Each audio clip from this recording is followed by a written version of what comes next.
Police ജീപ്പിൽ നിന്നും ഇറങ്ങി വന്ന ഈ ചെറുപ്പക്കാരനെ എത്ര അഭിനന്ദിച്ചാലും മതിയാകില്ല.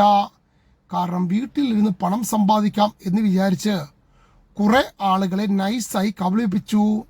വല്ല പണിക്കും പോയിരുന്നെങ്കിൽ നാട്ടുകാർക്ക് പണം നഷ്ടമാകുമായിരുന്നോ? 1-2 ലക്ഷം രൂപയൊന്നുമല്ല കബളിപ്പിച്ചത്, 2 കോടിക്ക് മുകളിലാണ് ഇയാൾ നാട്ടുകാരെ തേച്ചത്.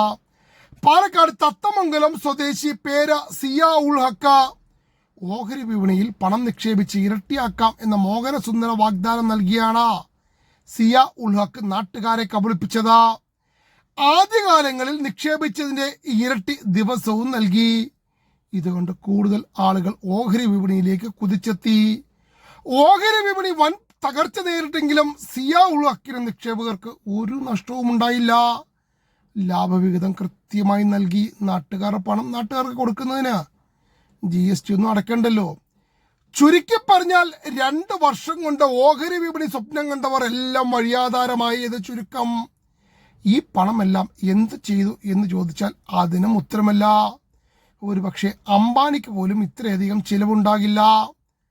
പുതുനഗരത്തെ ആളുകളെ ഒരു വഴിക്കാക്കിയതിനു ശേഷം പൊന്നാനിയിൽ പുതിയ തട്ടിപ്പുമായി കളം പിടിക്കുന്നതിന് മുമ്പ് തന്നെ പുതുനഗരം പോലീസ് പൊക്കി.